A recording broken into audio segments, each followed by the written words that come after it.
Michael. And I'm Stu, and today we are talking about early 2000s zombie masterpiece. That's right, it is 28 Days Later, a film directed by Danny Boyle and written by Alex Garland, and the star turn for recent Oscar winner Cillian Murphy.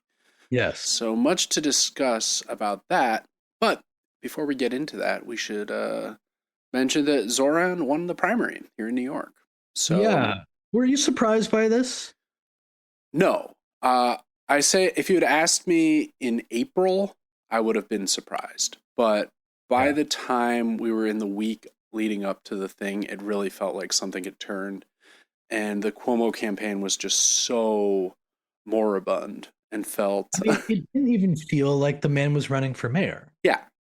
Like, granted, Zohran deserves a lot of credit for a couple of things. Walking the length of Manhattan. Yeah, and just being again, a lot of times that when a progressive candidate wins, they weirdly try to marginalize it into well, it's very effective online, even though the Democrats are also spending millions of dollars to try to find people who appeal online. Yep. Anyway, leaving that aside, it's he was just so present in the city, and I just don't remember a moment of just seeing about Cuomo out and about in New York City for such a long time. No, I mean, I think they really took the Biden approach and kind of made all of his appearances to be with, as little resistance as possible. Right. Now, granted, Cuomo's not quite as elderly as Biden, but he has more baggage than if we go outside of just his mental capacities or faculties. Yeah, there's a lot of bad stuff. Which again, I think played,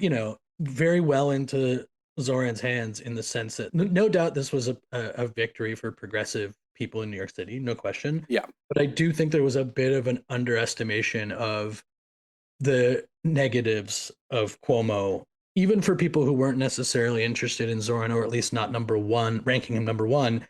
That a lot of people who might typically vote for a sort of piecemeal bullshit neoliberal Democrat candidate also hated him from his time as governor. There was a lot of stuff that sort of I mean, the allegations of sexual harassment. There was the handling of COVID. There was the infamous "I am gay, I am black" soundbite, which I saw getting retreaded a bit. I didn't expect the numbers that were coming in. I went to a watch party for it. Yes. My general takeaway was that while everyone was very confident, I think people of that political persuasion also, not with the malevolence of the J6ers, but they do, and in some cases rightfully, assume there will be some degree of rat fucking going on. Yeah. And so, but there was still this general confidence, I want to be more confident, but I'm nervous because people actually cared about this guy. But I don't think basically across the board, it felt like there was pretty substantial surprise at just the initial first place votes being the thing that did Cuomo right, in. Because I think what we'd seen from a lot of the polling was that he was probably going to win on the 10th ballot or something when they did all the tabulations from ranked choice. But then it just was no, he's up by 9 points on the first ballot. Right, which is an incredibly encouraging moment, of course, because they did spend, and I think it was a good idea, not just from the actual vote count, but the Don't Rank Cuomo took on a life of its own, right? Yeah. Outside of, I think, strictly Zohran's positives was, highlighting just this guy shouldn't even be involved, right? But impressive to see that, who knows what a blowout it was further down the rankings, if you know what I mean. Yeah, I guess we'll find out on July 1st, which is this coming Tuesday when this podcast will be coming out. It was equally as discouraging, I think, for the long-term prospects of the Democratic Party in the sense that after all of the supposed reflection of the defeat once again to Donald Trump, still can't read the tea leaves about making the entire election about Zoran's position on Israel, right? Still can't like on the one hand will tell you that, oh, we need to find the Joe Rogan of the left or something. And here's somebody who's running for like a pretty powerful position who's making hay with normal people and young people, and they're just like, no, not like that. We didn't mean like that. Yeah, and they're acting as though his position on Gaza is in any way out of the mainstream in New York, which it certainly in my experience it is not, even among many Jews and, older people. Like they're at this point, a lot of people have seen the reality for what it is and are no longer just willing to give carte blanche support to Israel. The reaction in some quarters has been, I don't like to use this term, but hysterical, right? I mean, a lot of evacuate New York now tweets and things like this. And even people in the party, obviously Kristen Gillibrand. Cuomo staying on, Gillibrand, Hochul. I mean, they're running the playbook. The anti-Corbyn playbook. Yeah, but they're also caught in this hilarious bind where they are desperate to run on affordability, right? And quality of life. But instead they're forced to do it in this way that like becomes a grotesque form of capitalism of itself. Like we've heard a bunch of them say like, no, we actually want you to make as much money as possible. And these anti-competition policies of Zoran, it's like, guys, do you not recognize that all of us are done with the idea that we might ever have a lot of money? Yeah. and again, like, it's not as easy for them to stir up the full-on like communist rhetoric that one might see, because it's just they also want to talk about affordability, right? But even when they do it, it's one of those classic democratic tropes of like Bernie and Zoran are communists, and it's like, was that Che Guevara's plank? Was trying to find funding for 5 grocery stores and like free busing, like pilot project? That feels like exactly the same. Yeah, this is Maoism, right? Yeah, right. Well, it reminds me a little bit of Kamala's attempt to my favorite thing that I've mentioned on pod several times last year during the election, but the lethality stuff. I want America to have the most like I'm just as much of a killer as Donald Trump or whatever. When no, actually, like I think what people want from the opposition to the Republicans, especially in light of ICE stuff and just all that's going on right now, is kindness, empathy, something that shies away from an embrace of authoritarian violence. But that clearly wasn't possible for some reason. Instead, we're going to just campaign with Liz Cheney, but we don't need to rehash all that again. But I do think that the concern about Zoran's prospects in the general becomes that, the Democratic Party has a great history of absolutely capitulating to easily defeatable, beatable Republican candidates. But when somebody who is popular rises within their own ranks, they are usually pretty good and sophisticated somehow at limiting their influence. Yeah, right? Yeah. And so we're already, who knows what's going to happen with Cuomo and the actual race itself. But you're already seeing these signs of like, I just want to make sure that Zoran wants to protect all New Yorkers. Like, what do you think? Right, and all these appeals to these alleged calls to violence he's made, which are just non-existent, but on just CNN and go unquestioned. It's ridiculous. Right, and you're like, oh, you know what New Yorkers are not protected? The ones being rounded up in ICE raids that, because of your hapless campaign, are now actually unprotected. But what you really care about are these other people who might be unprotected by. It's just like you guys don't know what fight to pick, and that's the one thing that worries me is that. There was a brief moment, Schumer, I think we were marginally surprised by his statement of support for Zoran. Yeah. How that holds, we shall see. But I sort of thought that there was even a chance that Cuomo, given the numbers, would bail out. I think him staying in is better for Zoran, though, because he's only going to take votes away from Adams. Interesting. Yeah, maybe. Yeah. Well, but it was a really nice moment of hope, right? Doesn't happen often and may not be as consequential. No, I think the last time was Bernie winning the Nevada primary in 2020, right? Right, but this one feels like, even with Bernie in Nevada, it felt like, the machinations. The other shoe still to drop, and drop it did as COVID was descending. This might happen, but it feels like he's one step away now in a way that Bernie never Right. And a was. lot of the unions have already come over to endorse him Yes, and things like that. So absolutely. that's positive. All right. Well, before we get into our main topic, which is, of course, 28 Days Later, thought I would remind everyone that if you like the show, you can follow us on the podcatcher of your choice. And if you really like the show, you can rate and or review us on that podcatcher. And if you want to see more content from us, you can follow us on Instagram at the End of the World WMS, where we post highlight reels, so to speak, of each of our episodes. Yeah, usually a little bit before the episode goes live, just to give people a taste of Well, taste. what is to come. And we have several reviews. We could always use more, so if you're in the mood to review, please do. But now, on to 28 Days Later. 28 Days Later is the first film in this franchise, which Back in the news. is back in the news because the most recent offering, 28 Years Later, has just dropped, and we'll have several sequels. I think the second film has already been shot, apparently. And for listeners, just to be clear, this will not be. We're not spoiling anything about the latest movies. Who has seen the most recent one, but we will not be going into it. Yeah, I did go to see it, and we'll do an episode of that in a couple months when people have had time to watch it, absorb it. This is written by Podcast Enemy, as I said last time, Alex Garland. I would say this is maybe my favorite of his offerings.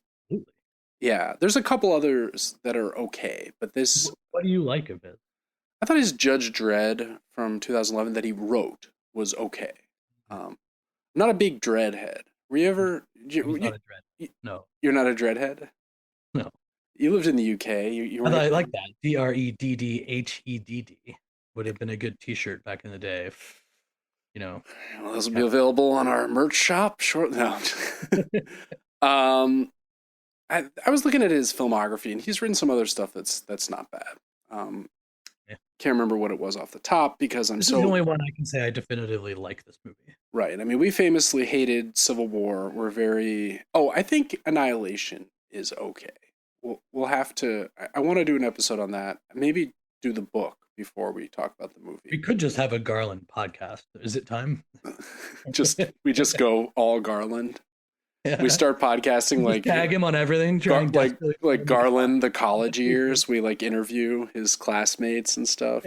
Yeah, right. We find his his nanny from growing up, get her on. All right, but to this movie, yeah, I really liked the movie. I thought that 2002. I did not remember it as such. Time is moving like a monster. I thought this was like 07, 08. Pre-Iraq War is crazy. Yeah, and it came out, I think it was being shot while 9/11 happened. So there's a sequence early in the movie after Jim, who's the Cillian Murphy character, wakes up from his coma. Basic setup. We see these PETA-type activists breaking into a lab. A little bit of overlap with the lab leak hypothesis for COVID as well, which... We haven't done an episode on that yet. We may have to sometime soon. I was getting razzed about not having covered it in a group chat earlier today, in fact.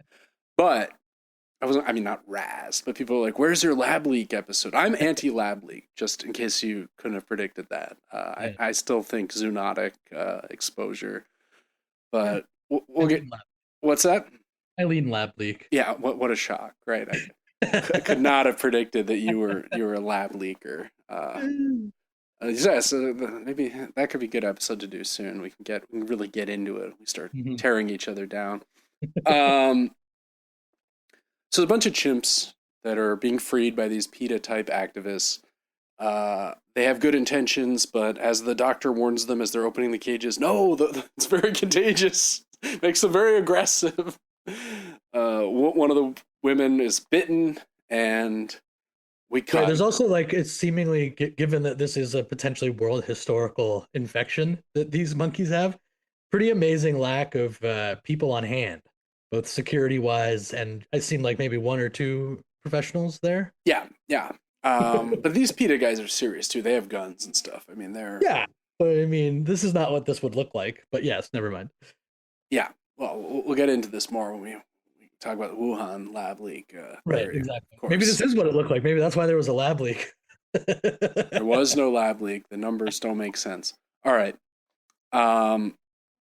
They refer to the monkeys that are being the chimpanzees as torture victims, which I thought was interesting. Again, before the Iraq War, and yet a lot of these themes Yes. are already present.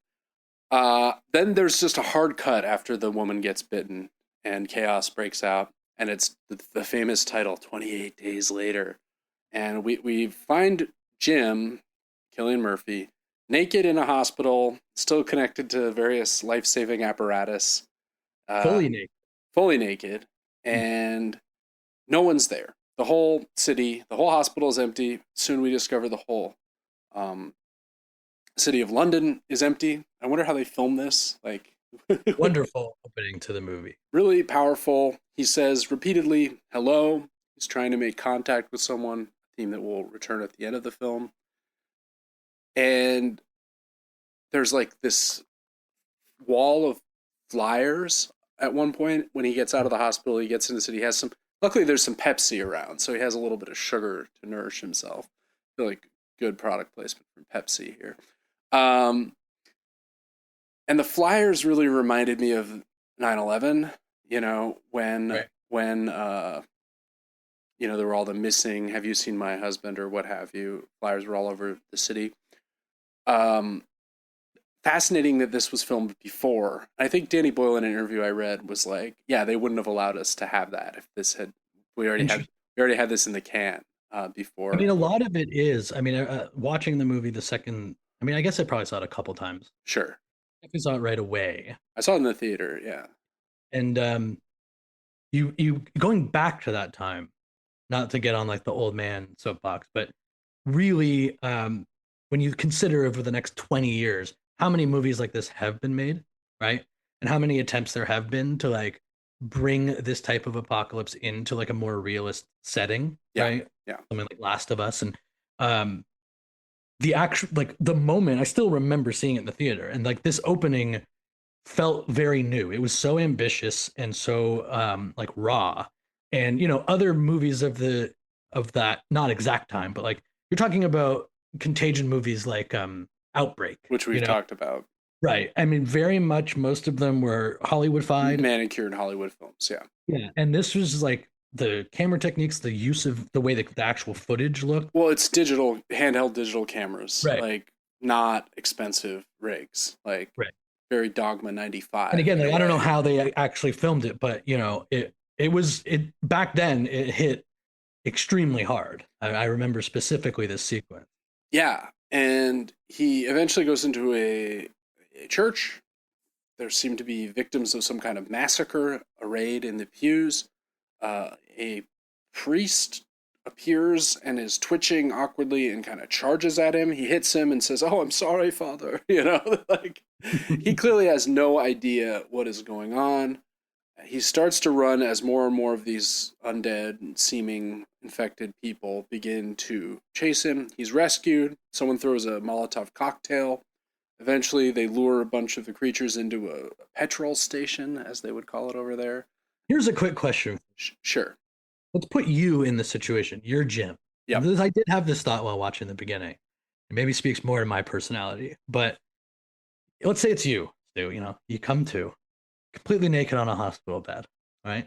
You have no idea how long you've been out. You don't know why you've been out. You don't seemingly don't know anything about where you are, why you were there in the first place, all of that.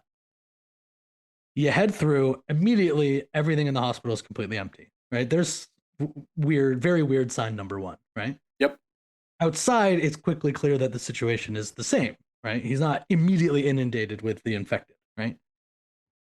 Are you actually continuing to walk or going back inside? Yeah, it's a good question. I mean, You don't know about the air. Maybe what if it's airborne? What if whatever? well, I think what would tell you it's not airborne is there aren't bodies everywhere on the street outside. That's true. However, you would know one thing out of everything, which is that being in this hospital did not kill me. Yep, that's true.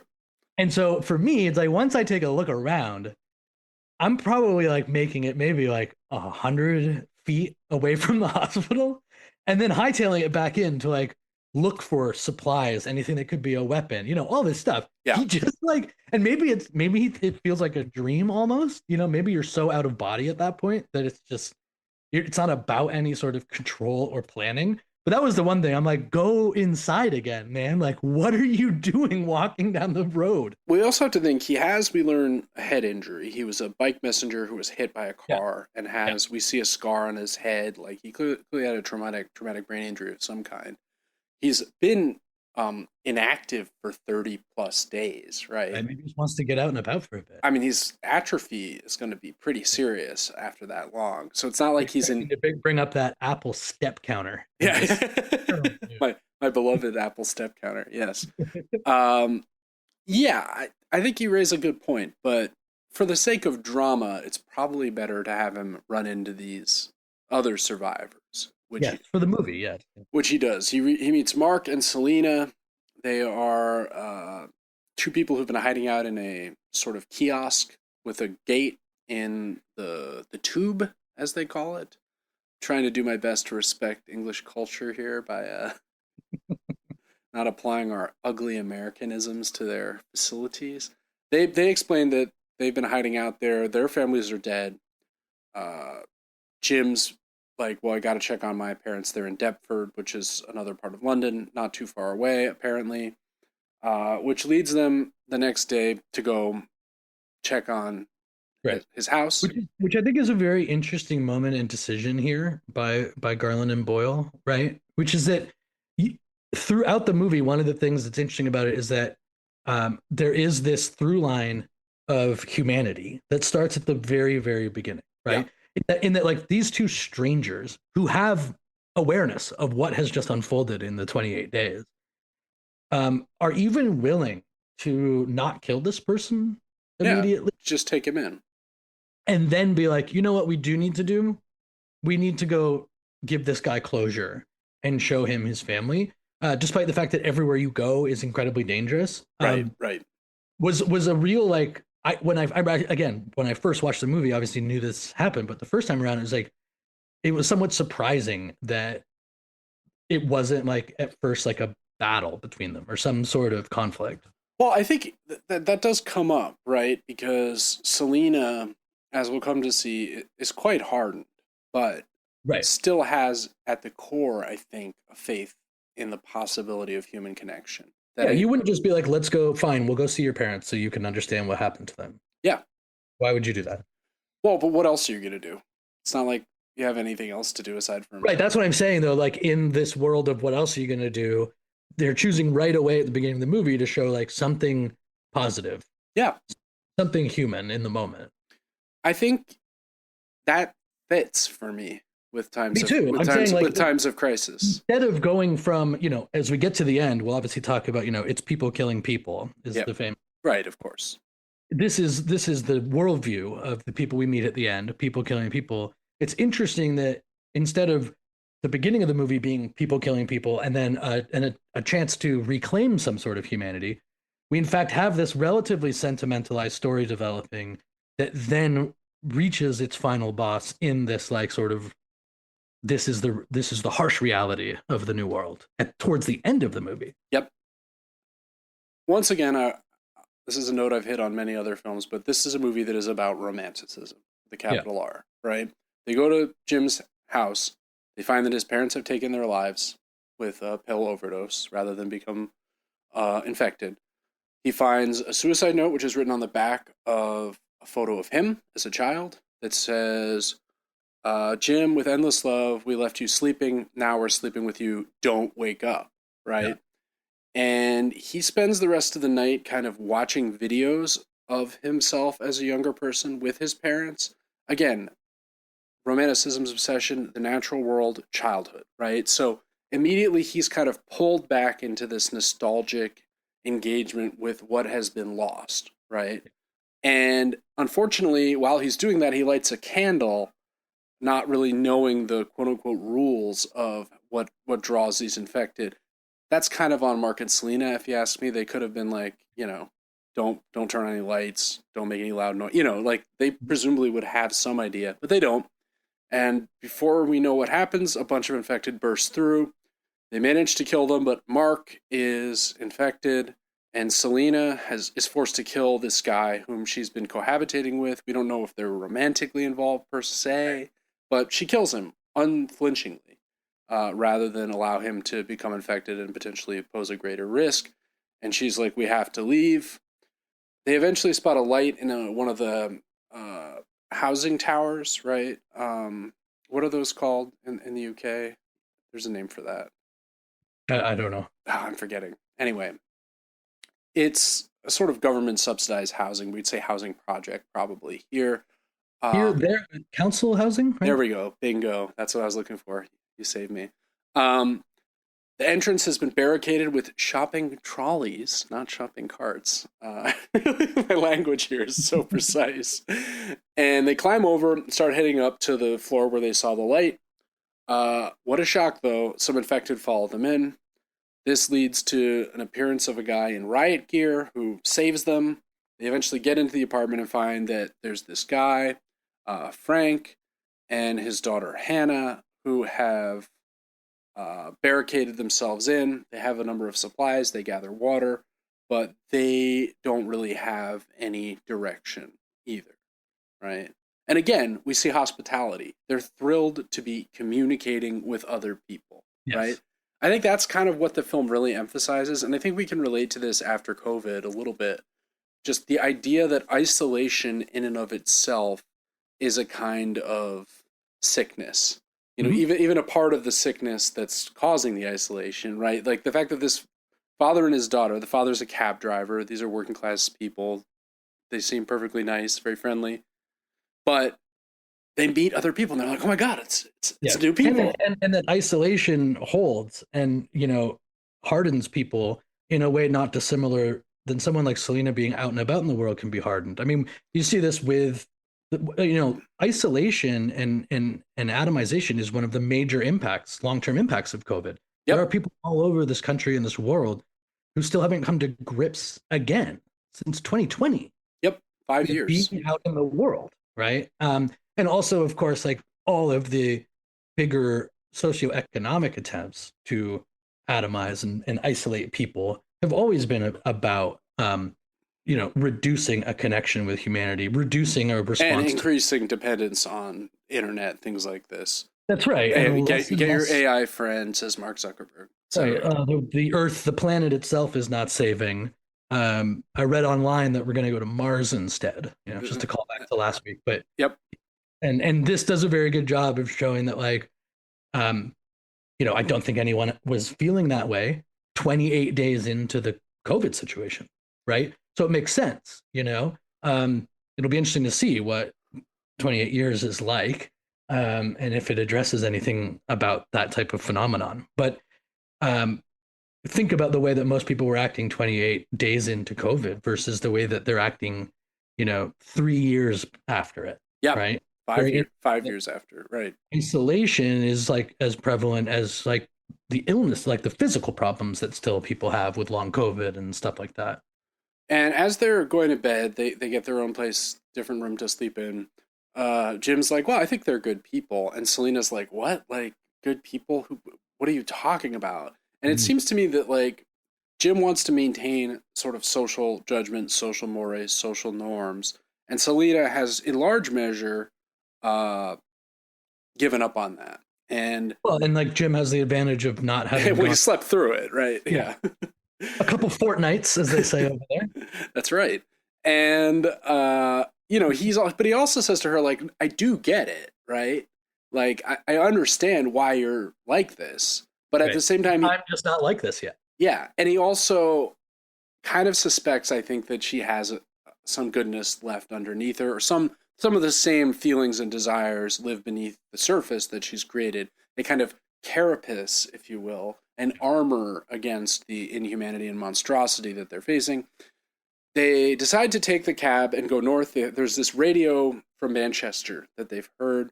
Manchester is, you know, many hours drive from London, but not that far in an American sense, right? I mean, what's the equivalent? Like driving from New York to Boston? Maybe it's a little further than that, but... yeah, probably a little further. But not much. I mean, especially if you factor in... that there's no traffic. No, there's terrible traffic in the road around London. No, but I mean, in this world. Oh, like Oh, sure. In this, right, right. Oh, yeah. Well, at least we make great time to do. but there's a couple of close calls. They get caught in a tunnel. They get a flat tire. They're driving over some mauled and blown up cars. They manage to get it changed, pull out just at the last second. By the way, when I said tire there, it was spelled with a Y, just keeping with that. Can ask. Yeah. They barely get away. They eventually stop at a another petrol station. They fill up the gas, and Jim is confronted with Petrol. this. I said petrol. Oh, they Okay. fill up the petrol. They fill up the benzene. Okay. And they Jim is confronted by this child who's infected, and he's faced with this kind of horrifying moment. And I think this is the first time when he has had to make this call where, Yep. oh, it's a child. And thinking back on the image of himself as a child that we saw earlier, child is the father of the man, Romanticism. It's like, oh, I have to kill my younger self, essentially, which he does and doesn't tell the other people about it. It comes up later in one of his conversations with the military guys, but we'll talk about that. The next part is where the like Romanticism stuff becomes like really crystal clear, because where do they stop? A ruined abbey.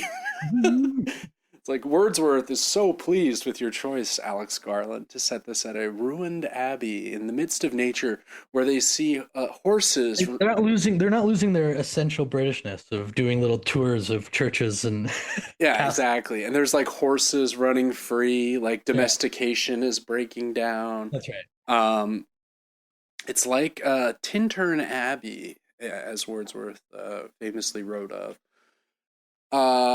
Basically, Selena has the philosophy that staying alive is as good as it gets, but when they're sitting at the Abbey enjoying a nice picnic, she's like, maybe I was wrong, maybe there is more to life than this. To quote Freddie Mercury, there must be more to life than this.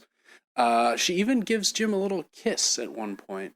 Then they fall asleep with Frank kind of taking watch. They take Valium to help them sleep. Seems unwise. I probably wouldn't do that in this circumstance where at any point undead seeming people could appear. Jim has this dream that he is alone again, that he's been abandoned, and the sheep are fleeing away, and he's about to be attacked. And then he wakes up. It's just a dream.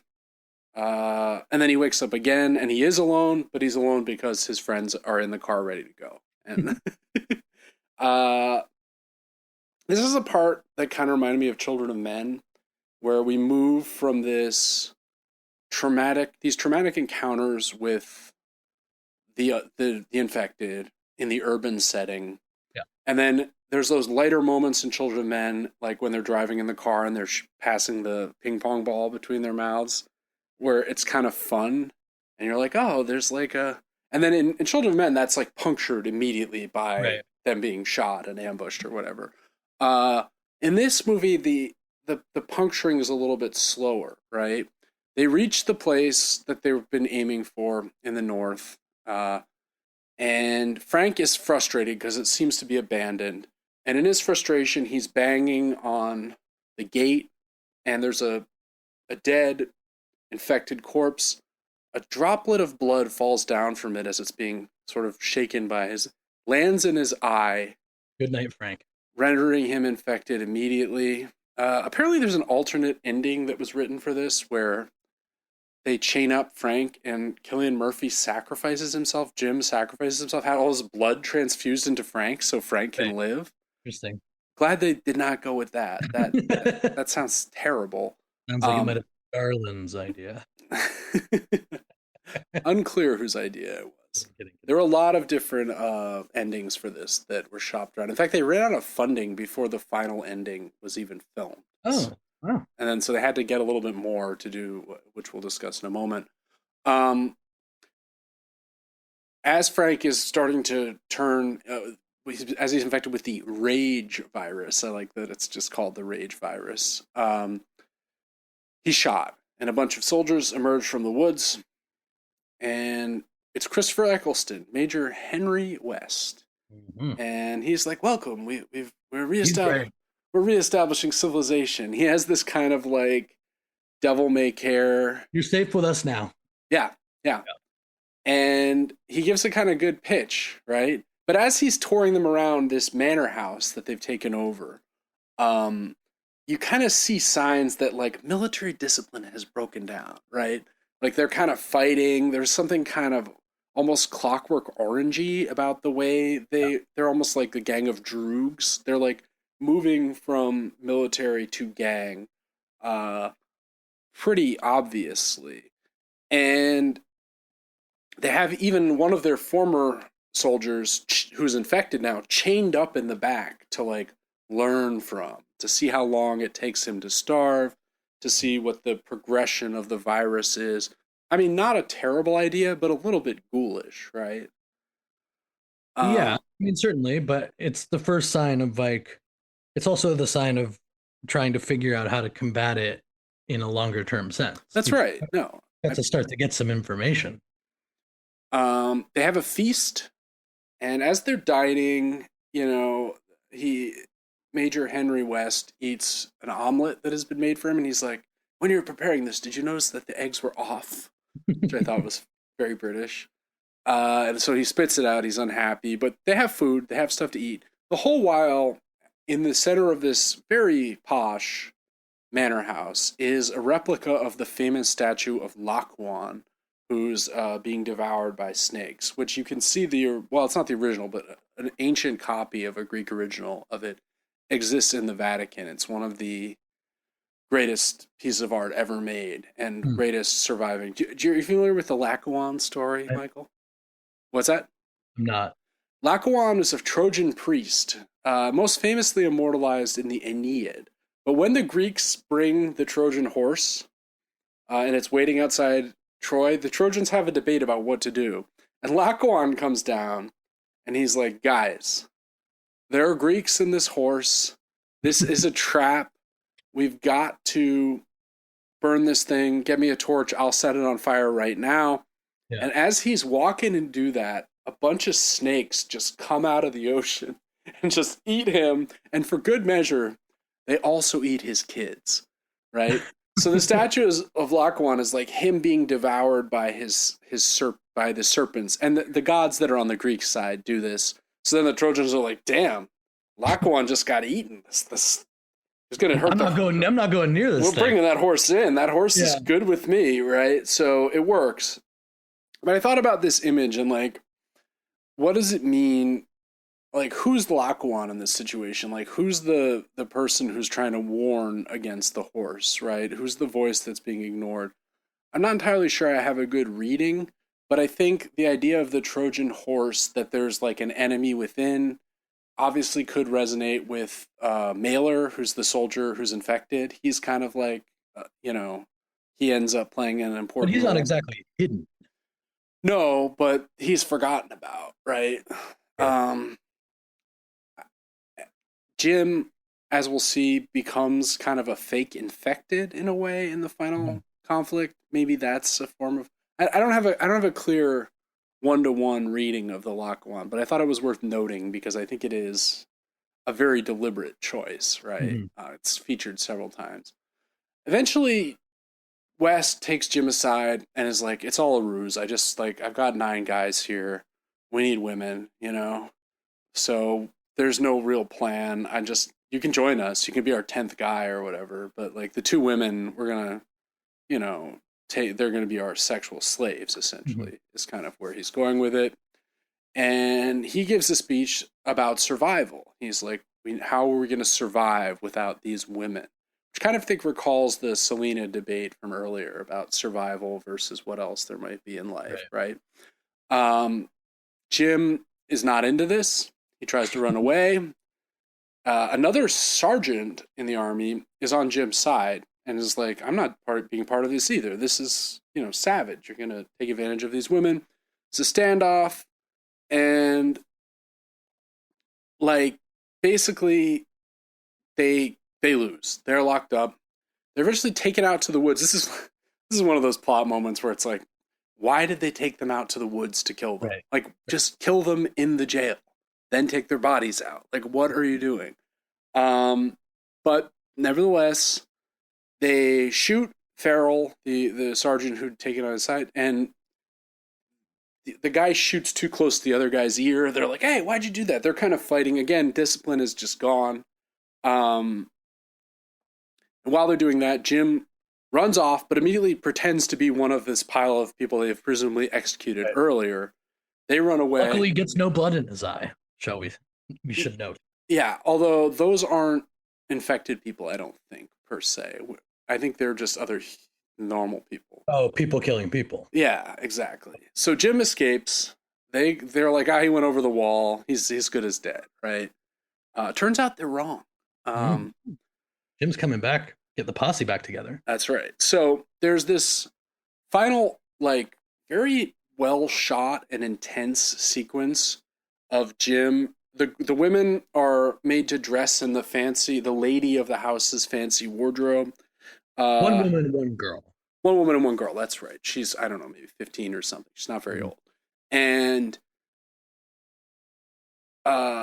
Selena drugs Hannah with some Valium that she has, right? Yeah. She's like, take a bunch of these so that whatever happens next, it won't emotionally scar you. Right. Which ends up becoming kind of a liability in some ways, because she's very blasé about everything that happens thereafter. Yeah. Eventually Jim sneaks back in. He kills one soldier with a bayonet. He frees Mailer, who goes on a rampage and proceeds to take out most of the rest of the unit. He ambushes a few others. He's so crazed. He's covered in blood from the people he's killed. He looks like one of the infected, that when he finally kills the guy who's holding Selena and Hannah, Selena has her machete and is like about to kill him because she just assumes that he's been infected. Right. And there's this pause, luckily, where she realizes, no, he hasn't. But I don't know. But it's also interesting that in order to finally get where they're going, which is some sort of, safety, it's that, to go back to the world is just people killing people, is that Jim is helped by freeing the infected to attack the other people. The other uninfected. Right. And so it had to sort of put down the worst of humanity in terms to have a chance to salvage the whole project. Yeah, no, that's a good point. And right, what should be an obvious humans teaming up against infected, that is complicated by him utilizing that. They get to the car to escape, but oh no, West is hiding in the car as it backs up, and he shoots Jim on the opening of the door. I think in the original version, Jim dies here. This is the end of Jim. But because she's drugged out, Hannah just backs the the taxi directly into Mailer, who's coming out, and West is eaten and infected, taken away. They get Jim in, they get away. And we once again have the 28 days later sign flash. And we find Jim again awakening. He's bandaged up. His non-fatal gunshot. He's healed. He can still walk. What happened this time? Yeah. I don't necessarily think he's been asleep for the whole 28 days, but I did sort of have that same moment. And we hear a plane buzzing over. They go out and unfurl a massive banner they've built, which once again says hello, echoing the opening lines of the film when Jim is saying hello alone in the hospital and in London. Which is also interesting because the way that it's shot, and this is the way I interpreted it, that I thought was kind of cool by them to do, was that the way that they just have her sewing this big thing. You don't see what it says. That's right. And when they roll it out, when you finally start to see it, the way that it's shot is that you see the H, the E, and the L. And you start to assume that it's going to say help. P at the end, right? And this would be a very basic request for being saved. And what we then come to find out is it actually says hello, which, is an interesting, again, this thread of humanity that runs through the piece. But also, interestingly, you sort of wonder if it did say help at first, because it seems as though this has happened before. Is that right? That they've had other planes fly by and the seemingly last line is like, not you notice think they saw us this time or whatever. That's right. And it's interesting that the idea of, in my head that I sort of play with, is it like, did it say help? Did it not work? And was it like, maybe this is a more effective call in the situation? Help could imply a sickness. Help could imply infection. Whereas hello is a sort of different appeal, right? Yeah. It's an opening of an exchange rather than a request, right? That's right. So yeah, really good movie. Like, I would say I rank it just below Children of Men in my British dystopian future films. Well, I mean, I think Shaun of the Dead, I think I prefer to this. Yeah, but it's so funny. Yeah, it's a different kind of movie, though. No, right? I know. I'm just saying in this exact subset. Okay. I would still. Well, say. I prefer Hot Fuzz, so I guess that's no, not really. I think Shaun of the Dead is probably slightly superior to Hot Fuzz. Also a great movie. Yeah. All right. Any final thoughts on this picture? No, but do we know what we're doing next week? We haven't decided, so it'll be a surprise. But I enjoyed this one. I thought this was, Alex Garland. You get an A for the day from Professor Stu. So, and as I said before, if you like the show, you can follow us on a podcatcher of your choice, like and subscribe, etc., etc. And while we don't know what the topic is yet, I'm sure it'll be something. It'll probably be a masterpiece of some kind, if I were to guess. And until then, this has been The End of the World with Michael and Stu. I'm Michael. And I'm Stu, and we will talk to you real soon.